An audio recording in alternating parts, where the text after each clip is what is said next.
आज देखिए बायोलॉजी में आगे पढ़ाते हैं ए सेक्सुअल रिप्रोडक्शन इन एनिमल, जंतुओं में अलैंगिक जनन। तो जंतुओं में अलैंगिक जनन कैसे होता है इसको समझना है। तो जंतुओं में अलैंगिक जनन का सबसे पहला विधि है फिजन। ये एक कोशिकीय जीव में होता है फिजन। फिजन का अर्थ होता है विखंडन। विखंडन देखिए कैसे होता है। यह सामान्यतः निम्न वर्गीय जंतुओं में होता है। निम्न वर्गीय जो छोटे छोटे जीव होते हैं उसमें होता है, जिसमें पैतृक कोशिका दो या दो से अधिक भागों में बंट जाता है। यानी पैतृक कोशिका जो मतलब मूल पौधा होता है, पेरेंटल सेल जो होता है, वो क्या हो जाता है, मूल जीव जो होता है उसका जो है कि कोशिका दो भागों में बढ़ जाता है या दो से अधिक भागों में बढ़ जाता है, जिससे कि नए संतान की उत्पत्ति हो जाती है। तो फिजन को दो भाग में बांटा गया है। एक द्विखंडन, इसको इंग्लिश में बाइनरी फिजन कहते हैं, ठीक ना। बाइनरी का ही अर्थ होता है दो, बाइनरी मतलब ही होता है दो। तो द्विखंडन, इसमें पैतृक कोशिका बटकर दो जीव का निर्माण करते हैं। इसमें पैतृक कोशिका बटकर दो जीव का निर्माण करते हैं, ठीक है।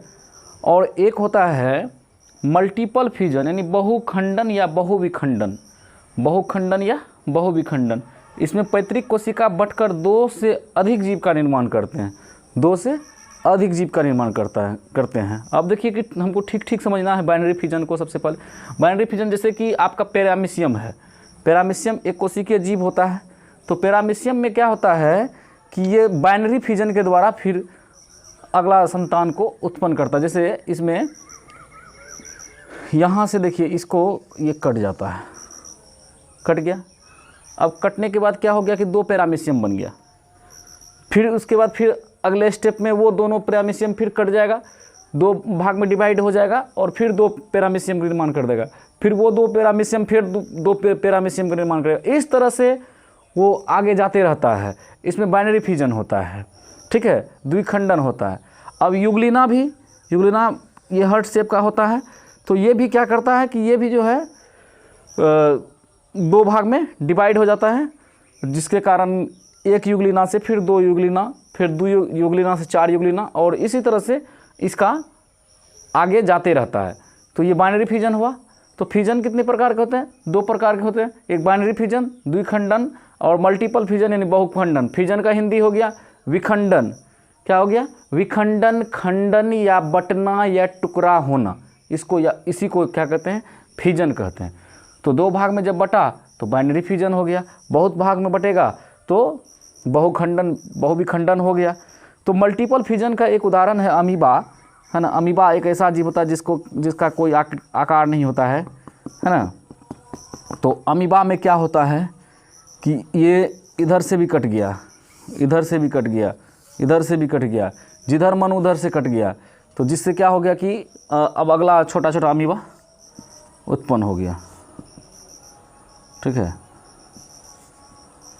छोटा छोटा अमीबा उत्पन्न हो गया। तो ये मल्टीपल फिजन इसको कहते हैं, है ना। इसको क्या कहते हैं? मल्टीपल फिजन, ठीक है। अमीबा हो गया जिसमें मल्टीपल फिजन होता है। तो फिजन कितना प्रकार का हो गया? दो प्रकार, binary fission, multiple fission. Binary fission paramecium, Euglena इत्यादि जीवों में होता है। मल्टीपल फिजन अमीबा सब में होता है। और अमीबा के बच्चे को क्या कहते हैं? एमोबुली, है ना।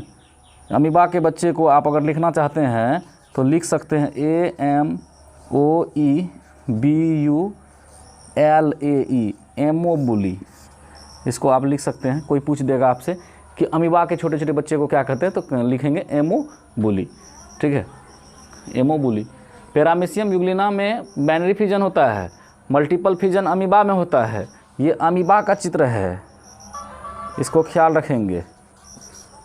और अमीबा का चित्र है। और अमीबा से जो छोटा छोटा बच्चा उत्पन्न हुआ है जिसका नाम एमोबुली है, एमोबुली है।